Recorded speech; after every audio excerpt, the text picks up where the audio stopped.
네, 뭐 전체적으로 이제 각 위원님들 말씀 들어봤고요. 또 제가 대검 감찰부장으로 근무하면서 경험했던 검찰 조직의 의사결정의 특수한 경험칙들, 또 이런 유사 사례들을 또 보고 이 사안에 대해서도 사실은 뭐 협찬이든 내지는 마크로 비슷하든 등기부등본만 봐도 너무나 국민의 상식과 경험칙, 사실 기록 자체는 평균적인 판사들이 검사보다 더 잘 봅니다. 너무나 많은 국민의 상식과 어긋나는 이 부당한 결정들이 이루어졌고요. 그 밖에 이제 공소 제기 후 피고인에 대한 반복 소환 내지는 증언 내용에 대한 숙지, 반복, 때로는 기억에 반하는 진술을 하게 하거나 내지는 사적인 접촉, 여기에서는 확인되지 않은 부분이 있어서 뭐 구체적인 그 심증 게시까지 표현하기는 좀 그렇지만 그런 사유들, 그리고 제가 특히 무엇보다 중요하게 생각하는 것은 뭐 허용해 주신다면 네, 계속하세요. 예. 네, 그 생각하는 것은 이 지금까지의 사유, 피의자에게 사적 접촉, 또 피의자에 대한 검사실 내에서 전화를 하게 하고 또 여러 가지 사적인 특별한 음식을 제공하는 거, 피자, 뭐 과거에는 떡볶이에서 이제 피자로 바뀐 거죠. 뭐 여러 가지 이런 사유들만으로도 중첩되는 중징계 사유들이 있습니다. 정직 이상의, 또 때로는 뭐 경우에 사람에 따라서는 해임 면직에 준한다고 보시는 분도 있고, 근데 이와 별과로 저는 더욱 중시하는 것은 검사로서 수사를 공정하게 하고 기소 여부 판단을 해야 되죠.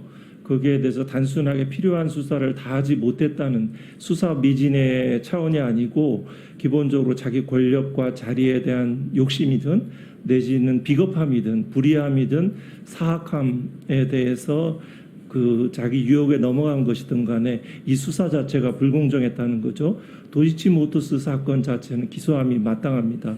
공범입니다. 부당이득 금액 자체도 명확하게 산정이 됐습니다. 여기에 대해서 왜 이렇게 국민들이 불필요한 의문을 가져야 되는지 모르겠습니다. 왜냐하면 일찍이 생각할 수 있는 것들이 있습니다. 김학의 동영상 어디까지 증명을 해야 됩니까? 그 얼굴이 아니라고 부인했던 사람들입니다.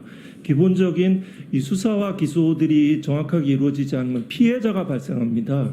주식시장에서 증권시장에서 피해자들이 발생하고 인사를 반부패 수사 2부장으로 잘했다고 해서 그 대검의 그 차장검사급으로 승진해주고 또다시 재경 북부지검, 시골도 아니죠, 지방 이런 쪽으로 가시면서 이렇게 승진하면 또 묵묵히라는 소수의 검사들, 이 도이치모터스 수사하다가 인천지검으로 좌천된 젊은 검사들 있잖아요. 이런 여러 가지 중폭적인 그 피해들이 발생합니다. 기본적으로 이 지금 탄핵 전문에는 검찰 개혁의 일환으로 전개된다고 생각을 합니다. 검찰 개혁의 그 일환에서 기본적으로 이 두 가지 점들을 말씀하고 싶은데요. 검찰은 준사법기관이 아닙니다. 수사를 하는 대입되는 당사자입니다. 준사법기관이 아닙니다. 수사를 하지 않아야지 사법기관입니다. 검사들은 특히 특수부 검사들, 요직에 있는 검사들은 거짓말을 꽤 많이 합니다.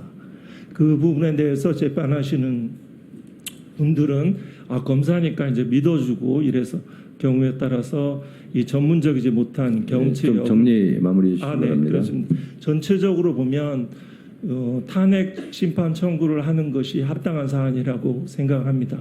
헌법재판소에서는 헌법재판소법과 헌법에 없는 중대성이라는 별도의 요건을 하지 말고요. 이건 헌법기관이 아닙니다. 법관이 아닙니다.